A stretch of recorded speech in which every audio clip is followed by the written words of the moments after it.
High বন্ধুরা, আবারও একটা নতুন ভিডিও নিয়ে এলাম। এটাই দেখাবো আমি যে কিভাবে আমি ঘরেই মোমো বানিয়ে স্টোর করে রাখি।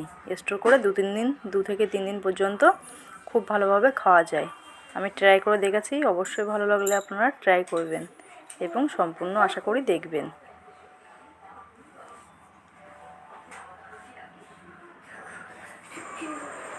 মেয়ে কিছুদিন ধরেই বায়না করছিল মোমো খাবো, কিন্তু আমি ভাবলাম যে হ্যাঁ এখন গরম পড়েছে, থাক কিছুদিন পরে বানাবো। ও অখুশি হলো। তারপর হঠাৎ হাটে গেলাম, দেখলাম না সবই তো পেয়ে গেছি। আর অনেক দিন ওকে সবজিও খাওয়ানো হয় না, সবজি খেতেই চায় না। তাই চিকেনের লোভ দেখিয়ে চিকেন মোমো বলে ভেজিটেবলটাও একসাথে খাইয়ে দেওয়া হবে। এই জন্য আমি একে একে এভাবে মোমোটা বানিয়ে ফেললাম। বাড়িতে বানালে কি হয়, বেশ হেলদি হয় জিনিসটা, নিজে দেখে বানানো যায় এবং আনলিমিটেড খাওয়াও যায়।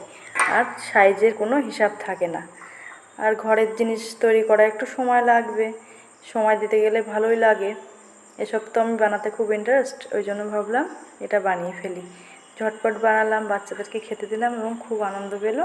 আর এটাতে আমি অনেক খুশি, যে কিছু খেতে চায় তাকে খাওয়াতে আমার খুব ভালোই লাগে।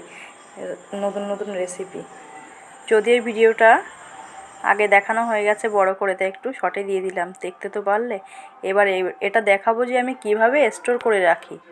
ফ্রিজে স্টোর করে রেখে 2-3 দিন পর্যন্ত এভাবে খাওয়া যায়। একদিন বানিয়ে 3 দিন পর্যন্ত খেতে পারা যায়। ডিপ ফ্রিজে রাখা হয় যে এইভাবে আস্তে আস্তে মোমোটাকে যে কোনো শেপ দিয়ে বানিয়ে নিলাম। নিয়ে একটা প্লেটের উপরে একটু ময়দা লাগিয়ে এই যে একে একে ময়দা কোটিং করে সাজিয়ে ডিপ ফ্রিজে রেখে দিতে হবে কিছুটা টাইম।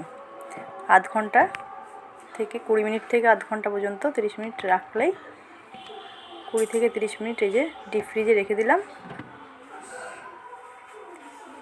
একটু পরে যে খুলে দেখা যাবে একটু বেশ শক্ত হয়ে গেছে। মোমোগুলো শক্ত হয়ে গেলে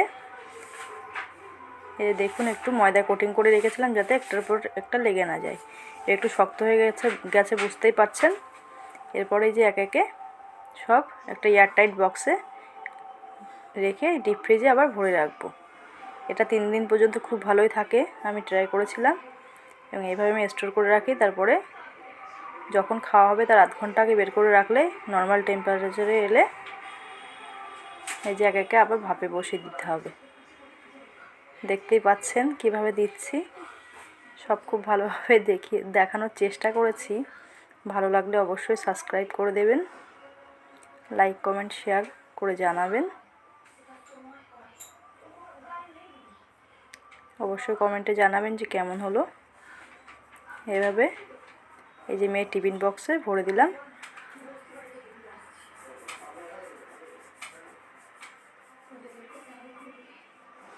এই যে টিফিন বক্স রেডি, এটা স্কুলের জন্য। ও খুব ভালো খায় এবং জিনিসটা তো হেলদিও, যদিও একটু রাখা হয়ে গেছে, আর সেই সসটা দিয়ে আমি দিয়ে দিই। অবশ্যই ভালো থাকবেন এবং দেখবেন ভিডিও।